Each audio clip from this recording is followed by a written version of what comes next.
আপু ভালো আছিস? হ্যাঁ ভালো, তুই ভালো আছিস? হ্যাঁ। আয় ভিতরে আয়।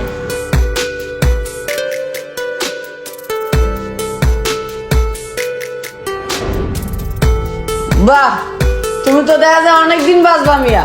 একটু আগেও তোমার বিষয়ে কথা বলতেছিলাম। তা দুলা ভাই ভালো আছেন? হ্যাঁ ভালো আছি, তুমি কেমন আছো? জি ভালো আছি। তা হঠাৎ কি মনে করে এদিকে আসলা? আসলাম দুলা ভাই, ওই যে চাকরিতে জয়েন দিব তো, তাই আপা আর আপনার একটু দেখতে আসলাম। ও, তার মানে চাকরি পাইছো? হ্যাঁ দুলা ভাই পাইছি। যাক ভালো, চাকরি করো। সকালবেলা উঠে এদের চেহারা দেখছি, না জানি দিনটা কেমন যাইব। এমন একটা খুশির খবর নিয়ে আসছি, অথচ দুলা ভাই আমার লগে মুখ বেজার করে কথা কইলো। বাহ, ভাইয়ের জন্য পানি নিয়ে যাচ্ছ। কথায় আছে না, কোদাল সব সময় বুকের দিকেই টানে, পিঠের দিকে টানে না। তোমার ভাইয়ের জন্য 6 লাখ টাকা খরচ করে চাকরি হয়, আর আমার ব্যবসার জন্য 2 লাখ টাকা হয় না। ওই সেদিনকার পর থেকে বলছি না, তোর বাপের বাড়ির কোনো মানুষ যেন আমার বাড়িতে পাড়া না দেয়। তারপরে ও কেন আসলো? এই তুমি এগুলো কি শুরু করছো? একটু আস্তে কথা বলো, ও তো শুনতে পাবে। তো শুনুক, আমি কি কাউকে ভয় করে কথা বলতাছি নাকি? এই পানি খাওয়া, তাড়াতাড়ি এখান থেকে বিদায় করো রে, যা।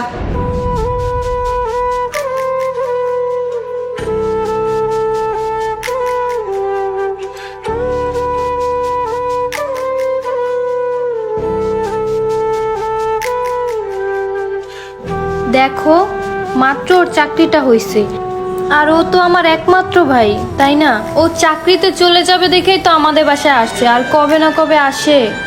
তুমি এমন করো না, ওর জন্য একটু বাজার করে নিয়ে আসো। কি বাজার করে আনবো? তা আবার আমি?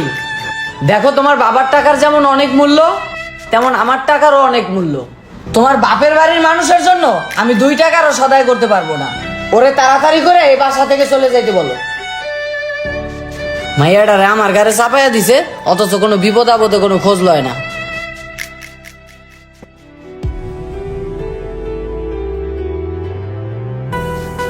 কি রে ভাই, কই যাস? ওই চলে যাইতেছি রে আপু, ফুপুর বাসায়ও যাইতে হবে, আবার খালার বাসায়ও যাইতে হবে। 2 দিন পর চাকরিতে জয়েন তো, সবার বাসায় একবার করে দেখা করে আসতে হবে। ওই কবে না কবে আসবো আবার চাকরি থেকে। টেকনাপের ওই শেষ প্রান্তে আমার পোস্টিং দিছে। হপ পাগল, তুই কি পাগল হয়ে গেছো? তুই মাত্র আমার বাসায় আইছো, তোর দুলাভাইরে পাঠাইছি বাজার করতে। তোর দুলাভাই বাজার থেকে আসলে রান্না করে তোর ভালো মন্দ খাওয়ামো। দুলা ভাইরে কি সত্যি বাজার করতে পাঠাইছোস, নাকি আমার মন বুঝাইতেছোস? তুই কি কিছু শুনছিস? পাশের রুমে তো তোরে বকতেছিল দুলা ভাই, শুনবো না কেন?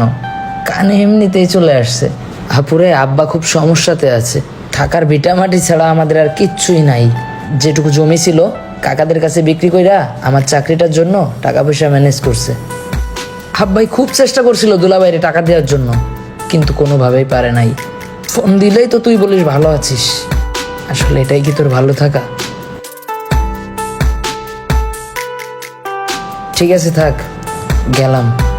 যদি কোনোদিন চাকরি কইরা আমাদের সংসারে হাল ধরতে পারি, সেদিন টাকা দিয়া দুলাভাইয়ের কাছ থেকে তোর সুখ কিনা দেবো। ভাই পানিটা তো খায়া যা। আচ্ছা দে।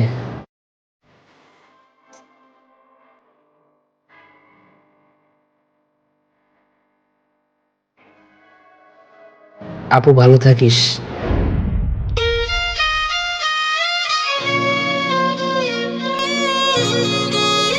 আপু, তোর বিয়ে হলে তোর শ্বশুর বাড়ি গেলে কি দিয়ে খাইতে দিবি আমারে? কি দিয়ে আর দিমু? আলু ভর্তা আর ডাইল। আলু ভর্তা আর ডাল? যে জামুই না তোর শ্বশুর বাড়ি। আরে পাগল, আলু ভর্তা আর ডাইল দিমু কে? তুই আমার শ্বশুর বাড়িতে গেলে তোরে মাছ মাংস সবকিছু দেখাও।